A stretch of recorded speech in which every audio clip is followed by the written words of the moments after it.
काल रात्री मला एका मोठ्या सत्ताधारी नेत्याचा फोन आला. ते मला असं म्हणाले की मी तुमचे व्हिडिओ बघतोय, तुम्ही कर्जमाफी संदर्भात खूप अभ्यासपूर्ण मांडणी करताय.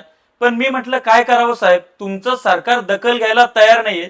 त्यावेळेस ते म्हणाले मी सत्ताधारी नेता तर आहेच, पण त्याच्या आधी मी शेतकरी आहे आणि मला सुद्धा वाटतंय ह्या ज्या अटी आहेत, शर्ती आहेत, निकष आहेत, हे जाचक आहेत, हे मागे घेतले जावेत.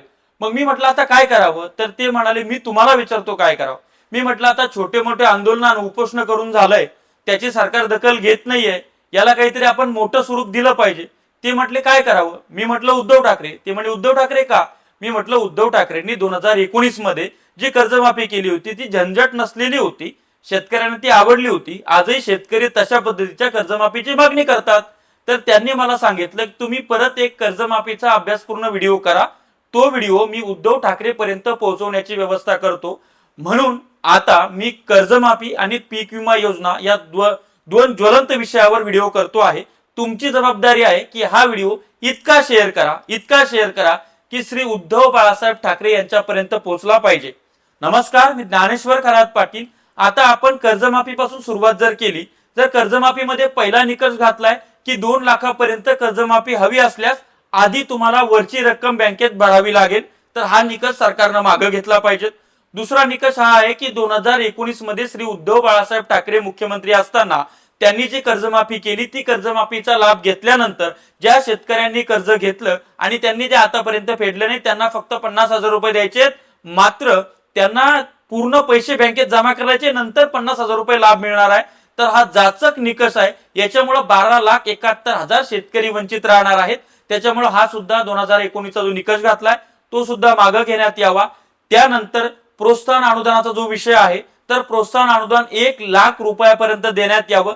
जर सरकारला वाटत असेल रेग्युलर भरणाऱ्यांची संख्या वाढावी, तर 1 लाखापर्यंत प्रोत्साहन अनुदान देण्यात यावं आणि ते अनुदान कर्जमाफीची प्रक्रिया थांबून आधी ती प्रक्रिया चालू करून शेतकऱ्यांच्या खात्यामध्ये टाकण्यात यावं आणि नंतर कर्जमाफीची प्रक्रिया करण्यात यावी.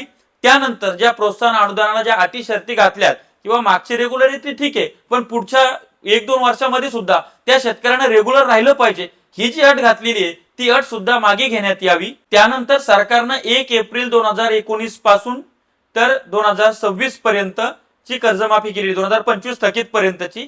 तर हे जे आहे, तर याच्यामध्ये 2017 पासून 2026 पर्यंतची संपूर्ण शेतकऱ्यांची सरसगट 2 लाखापर्यंतची कर्जमाफी करण्यात यावी, जेणेकरून सगळ्या शेतकऱ्यांना त्याचा लाभ होईल. मग 17 मधले वंचित राहायला असतील, 19 मधले वंचित राहायला असतील, ते सगळे त्याच्यामध्ये बसतील आणि आताचे सुद्धा अलीकडचे सगळे त्यामध्ये बसतील. तर हा एक महत्वाचा बदल त्या ठिकाणी करण्यात यावा. तर हे महत्वाचे बदल जर कर्जमाफी योजनेमध्ये झाले तर शेतकरी राजा सुखावेल आणि हे मुद्दे श्री उद्धव बाळासाहेब ठाकरे यांनी हाती घेतले पाहिजेत. दुसरा मुद्दा मला त्यांच्यापर्यंत पोहोचवायचा आहे, तो असा आहे की पीक विमा आपल्याला 2024-25 मध्ये ज्याला ट्रिगर होते, पहिला ट्रिगर होता प्रतिकूल हवामानामुळे पेरणी न होणे, दुसरा ट्रिगर होता मध्य हंगाम प्रतिकूल परिस्थिती, तिसरा ट्रिगर होता स्थानिक नैसर्गिक आपत्ती, चौथा ट्रिगर होता काढणी पश्चात नुकसान आणि मग 5वा ट्रिगर जो होता केंद्र सरकारचा, तो पीक कापणी प्रयोग आधारित. तर हे जे ट्रिगर होते याच्या माध्यमातून सर्वे व्हायचा, पंचनामा व्हायचा आणि टप्प्याटप्प्यानं शेतकऱ्यांना जसं नुकसान झालं त्या पद्धतीनं क्लेम होत होते आणि नुकसान भरपाई त्यांच्या खात्यामध्ये येत होती. मात्र सरकारच्या तिजोरीतले 2,500 हजार कोटी रुपये वाचवायचे म्हणून सरकारने ट्रिगर काढून टाकलेले आहेत. तर ते ट्रिगर सुद्धा परत ऍड करण्यात यावे.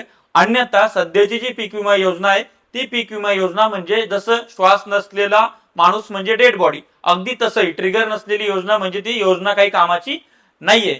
तर हे जे 2 महत्वाचे कर्जमाफीचा ज्वलंत विषय आणि पीक विम्याच्या योजनेचा ज्वलंत विषय आहे, हे 2 विषय श्री उद्धव बाळासाहेब ठाकरे पर्यंत पोहोचणं गरजेचे आहे. तुम्हा सर्वांना विनंती करतो की तुमच्या संपर्कातील आमदार, खासदार, जिल्हा परिषद सदस्य, पंचायत समिती सदस्य, लोकप्रतिनिधी या सगळ्यांपर्यंत, मोठ्या प्रमाणात शेतकऱ्यांपर्यंत हा व्हिडिओ गेला पाहिजे. हा व्हिडिओ माजी मुख्यमंत्री श्री उद्धव बाळासाहेब ठाकरे यांच्यापर्यंत गेला पाहिजे. त्यांच्यापर्यंत आपल्याला का न्यायचा आहे, कारण हा विषय आता छोटा राहिलेला नाही, महाराष्ट्रभराचा विषय आहे, महाराष्ट्रभरातील कोट्यवधी शेतकऱ्यांचा विषय आहे आणि त्याच्यामध्ये त्यांनी याची दखल घेतली पाहिजे. त्यांनी या संदर्भात आंदोलन उभं केलं पाहिजे आणि त्यांनी शेतकऱ्यांना न्याय दिला पाहिजे. ज्या पद्धतीने त्यांचे 6 खासदार फुटलेत, आज त्यांनी राज्यव्यापी दौरा टाकलाय, त्या 6 खासदारांच्या मतदारसंघात दौरा टाकल्यापेक्षा श्री उद्धवसाहेब ठाकरे मला तुम्हाला विनंती करते की शेतकऱ्यांचे अश्रू पुसण्याची जबाबदारी परत एकदा तुमच्यावर आलेली आहे आणि तुम्ही परत एक चांदा ते बांधा असा एक दौरा करावा, शेतकऱ्यांची एखादी पदयात्रा काढावी किंवा या शेतकऱ्यांच्या प्रश्नाला वाचा फोडावी, या प्रश्नांवर आपण राजकारण करावं अशी मी तुम्हाला विनंती करतो। हे सरकार फसवं आहे। हे एकीकडे म्हणतंय की आम्ही 56 लाख शेतकऱ्यांना कर्जमाफी देतोय, 36,000 कोटीची कर्जमाफी आहे, मात्र तरतूद करताना पुरवणी मागण्यामध्ये 20,000 कोटीची तरतूद केलेली आहे। एकीकडे 2019च्या निकषामुळे 13 लाख शेतकरी धडालकन उडवलेले आहेत। मग नेमके कर्जमाफीची प्रोसेस कंप्लीट झाल्यानंतर किती शेतकऱ्यांना लाभ मिळाला आणि किती रुपये लागले यावरून आकडेवारी ठरत असते, परंतु ही सगळी नॅरेटिव्हची फॅक्टरी आहे, त्यामुळे यांना लगाम लावावं लागेल, नाहीतर शेतकऱ्यांच्या आत्महत्या दिवसेंदिवस वाढावं लागतील। श्री उद्धव बाळासाहेब ठाकरे मी तुम्हाला विनंती करतो की हा ज्वलंत विषय आपण हाताळावा आणि मायबाप शेतकऱ्यांना न्याय द्यावा। तुम्हा सर्वांना विनंती करतो की जास्तीत जास्त हा व्हिडिओ शेअर करा। धन्यवाद।